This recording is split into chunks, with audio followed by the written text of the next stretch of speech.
And state-of-the-art bang bang.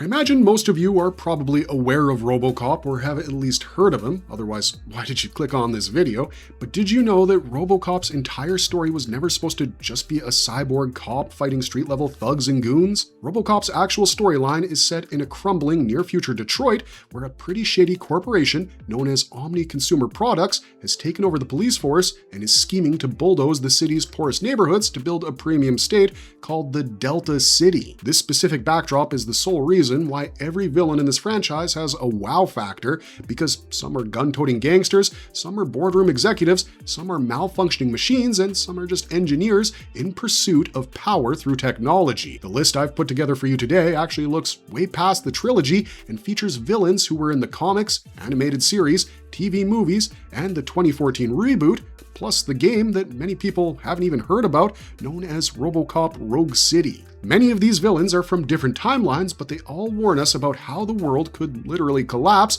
if profit replaces real, actual people. So, without any further ado, grab a bucket of popcorn, hit that like button, just in case, and get ready to see the big bads of the RoboCop franchise. Dick Jones. Remember that company we were just talking about? Omni Consumer Products?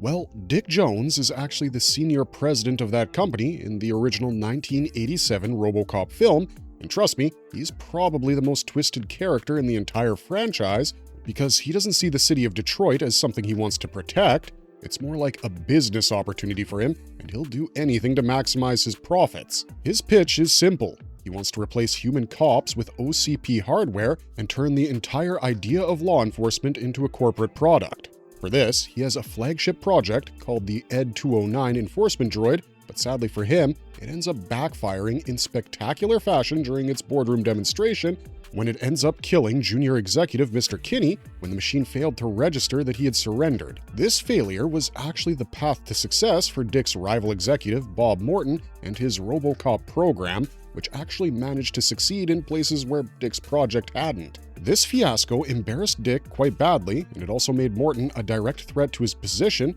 one he had worked for years to get to. Jones knew that if things went this way, then his failure would be written in stone, so he decided to respond by secretly hiring street gang leader Clarence Boddicker to murder Morton, tying OCP's boardroom directly to Detroit's street violence. He also decided to build in Directive 4, a hidden clause that prevents any RoboCop from ever arresting a senior OCP officer, which let him hide behind company policy while continuing to break the law. Jones isn't just corrupt, he's the clearest embodiment of what the entire franchise is built upon. It's a reflection upon how even in real life, there are people just like him for whom crime, death, and even public safety are all just simply tools that are used for protecting market shares and nothing more. Clarence Boddicker. Clarence Boddicker is one of the most well-known characters in the entire franchise because he's the sadistic gang leader who's terrorizing old Detroit, and he's also the reason Alex Murphy was turned into RoboCop.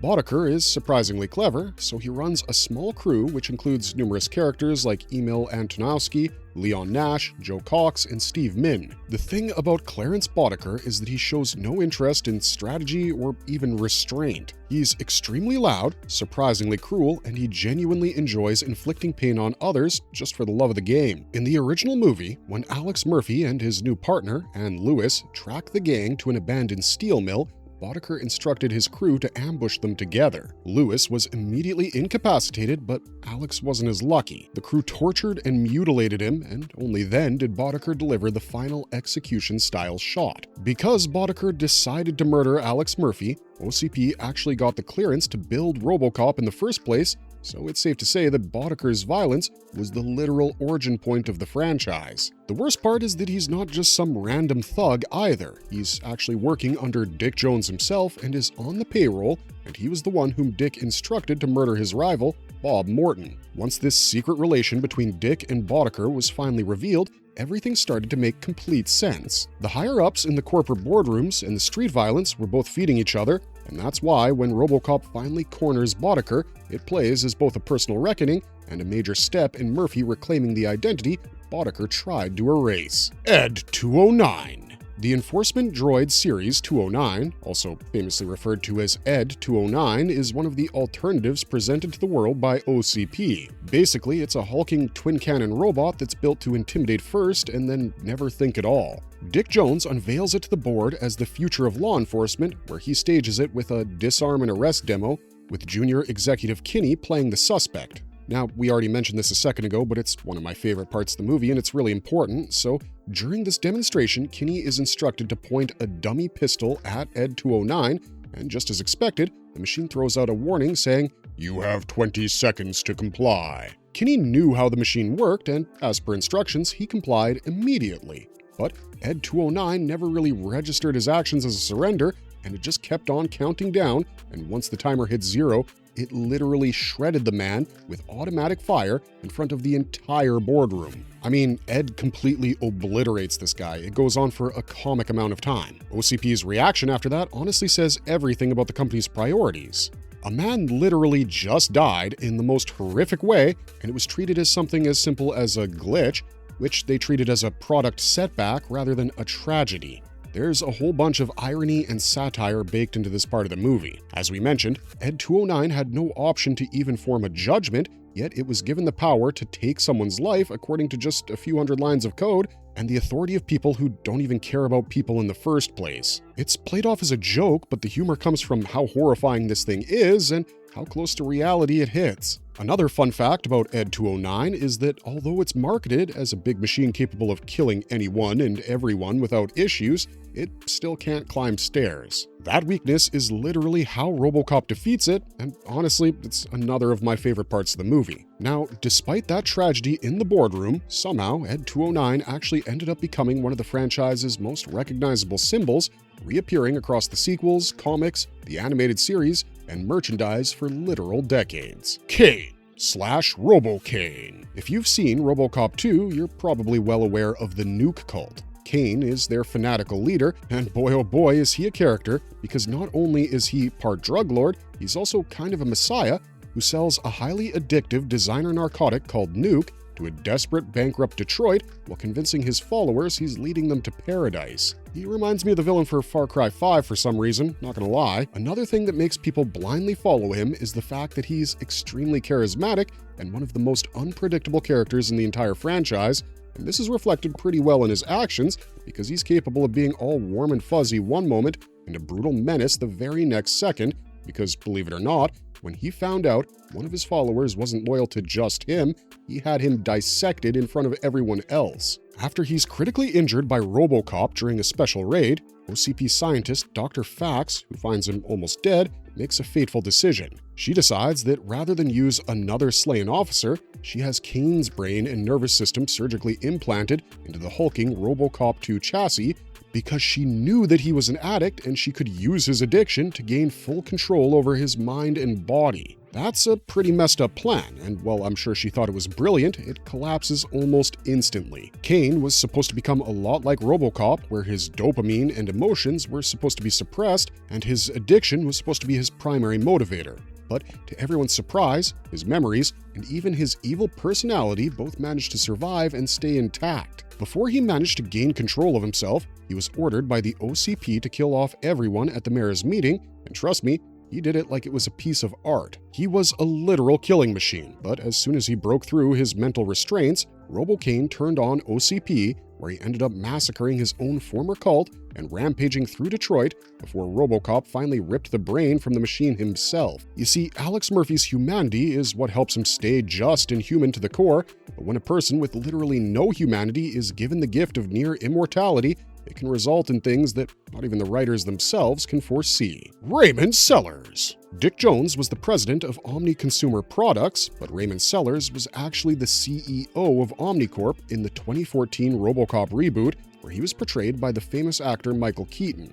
And if you thought Dick was bad, you're about to witness a whole different breed of evil. Unlike Dick, who was smart but not the most calculating, Raymond was a polished, media-trained, and posh-looking man who was more than capable of being persuasive rather than being openly violent. By 2028, OmniCorp's combat drones had already patrolled war zones overseas, but the Dreyfus Act actually banned militarized robots from American streets. This decision ended up blocking Sellars from his most lucrative market. Soon, he understood that without this market, his entire scheme would collapse, so his solution was to put a human face on the machine. When Detroit detective Alex Murphy was critically injured in a terror car bombing, Sellars had scientist Dr. Dennett Norton rebuild him as a cyborg because he knew and understood that if a real cop was wrapped in OmniCorp hardware, he could easily win over a skeptical public and even force a repeal of the act. In many regards, though, Sellars was similar to Dick. Both were more like businessmen, and both of them treated Alex Murphy's trauma as a product in demand more than anything else. In fact, Sellars even went so far as to suppress Murphy's dopamine production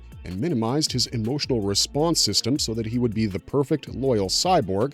But when Murphy's personality and emotions started to break through the suppression, Sellars knew that Murphy, his biggest asset, might end up being the one who would expose the entire corporation.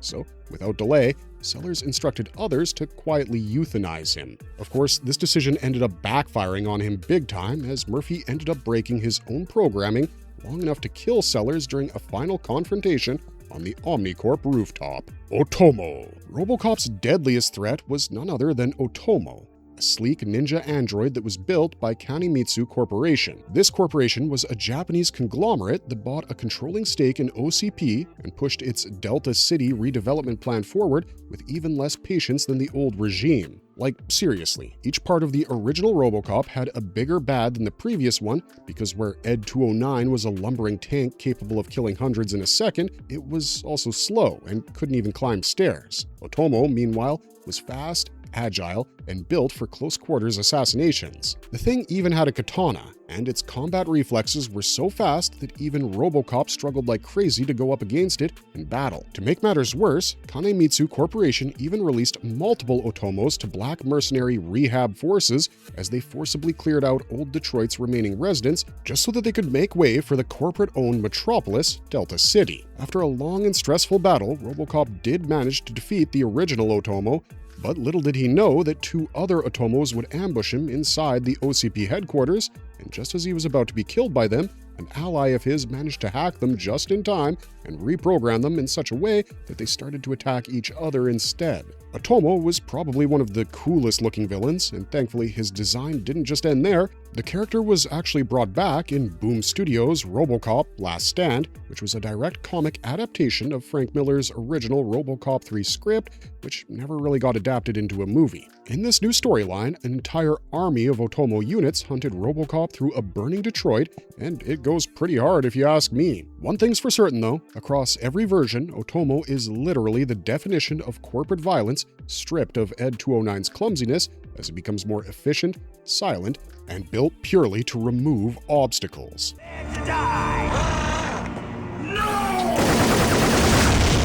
David Kaydick. If you asked who the most central thread was in the entire RoboCop franchise, I'd have to mention David Kaydick, and that's because he was literally the main villain of RoboCop Prime Directives, which was a 2001 miniseries that was set in an alternate continuity, but almost an entire decade after the last film. In this continuity, Delta City had already replaced old Detroit, and the old trusty RoboCop was treated as a half-obsolete protector of citizens. Kaydick was even disgraced as an OCP scientist and was fired for conducting grotesque human experimentation. After he was basically thrown out, he went on to build a biotech weapon called the Legion virus, which was capable of wiping out both human life and computer systems on a planetary scale. His entire drive came from his vengeance and megalomania instead of trying to actually progress humankind.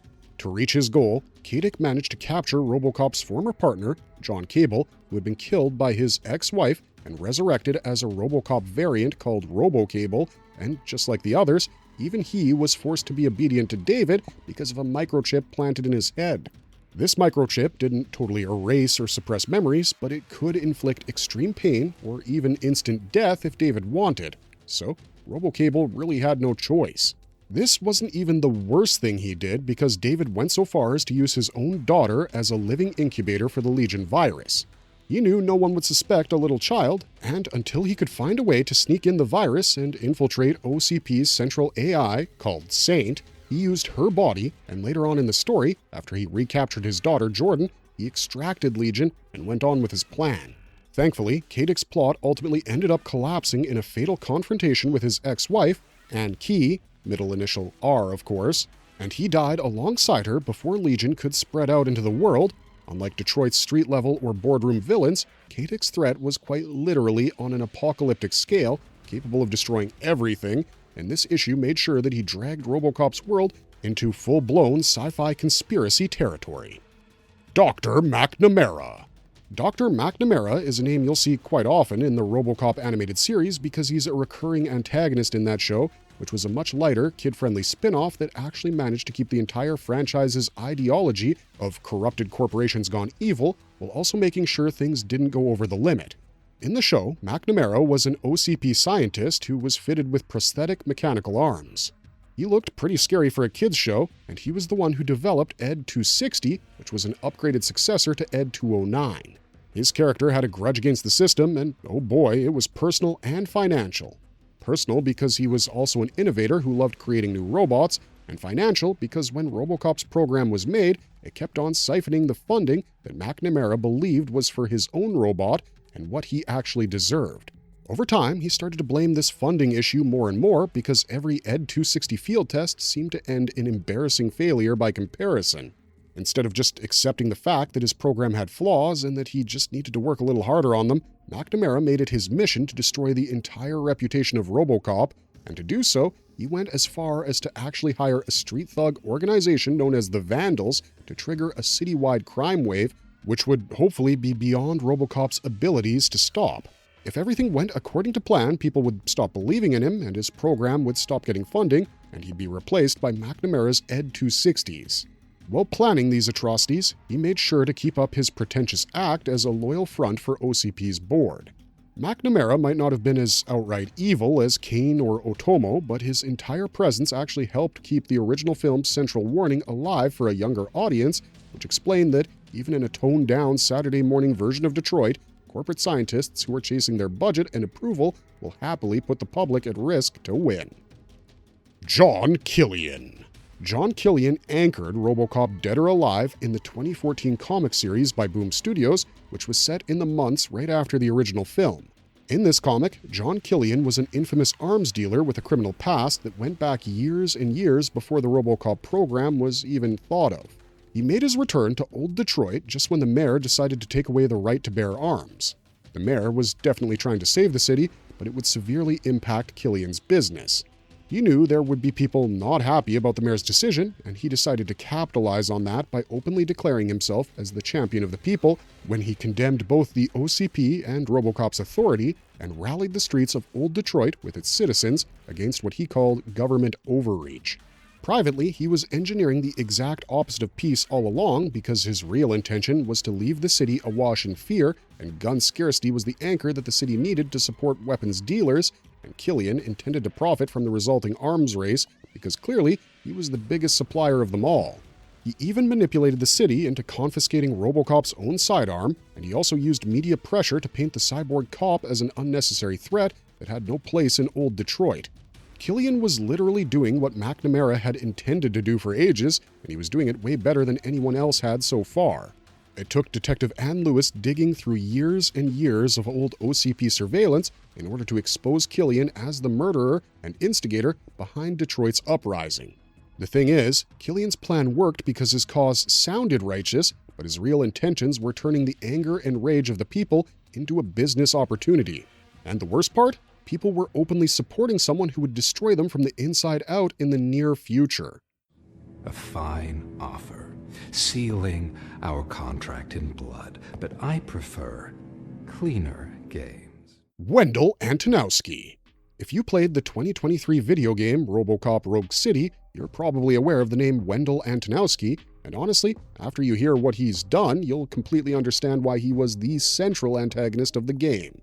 Rogue City was set between RoboCop 2 and 3, and Wendell Antonowski made his first appearance as the newest crime boss, who was ironically called the New Guy. He was in charge of two rival gangs, namely the motorcycle-riding Torchheads and the Street Vultures, and his entire goal was to target RoboCop with strange hallucinations that would target his psyche directly and show the world that Alex Murphy's hold on his humanity was fragile and bitter to the core. When he first showed up, he claimed to be the brother of Wendell Antonowski, a man killed by Clarence Boddicker's gang years earlier, while also framing his entire campaign as revenge. Of course, this was nothing more than a blatant lie. Wendell was eventually exposed as an OCP operative with no real connection to Emil at all, who had been planted to keep RoboCop distracted from a far darker secret, one that could destroy the entire economy.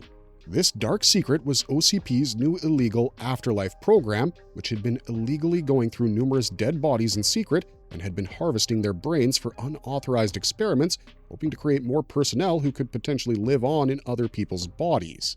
This program would also allow them to resurrect or keep people alive who were dead or on the brink of death. Wendell was evil and absolutely ruthless towards everyone, including his own men, and he proved it by killing his subordinates for minor failures, even stopping pay for the people who didn't meet his expectations. Wendell's manipulations finally did collapse altogether after he was confronted on a rooftop by RoboCop, which concluded with his death. As a franchise addition, he was an amazing character to tie Rogue City's new storyline directly back into the corporate cover-up that had always defined RoboCop's world. Sadly, though, that's the end of our list today, but did you notice something here? Every RoboCop villain across every timeline embodies the same kind of societal rot. Jones and Sellars show us corporate greed hides behind true progress. Boddicker and Killian are literally the embodiment of street-level violence and corporate manipulation. Ed 209, Robocain, and Otomo prove to us that when the power of taking or sparing someone's life is given to a being with no empathy, it always results in a disaster. And Kaydick, McNamara, and Wendell reveal the dark secret of exactly how deep OCP's corruption runs, all the way from being protectors to being the terrorizers. If you enjoyed today's video, please hit the like and subscribe button and ring the bell so you never miss another update from us. And if you want to see more stuff about RoboCop or more lists like this, let us know in the comments section down below, because that's the best way to let us know what kind of videos you want to see in the future. Otherwise, thanks for watching, stay safe out there, and we'll see you next time.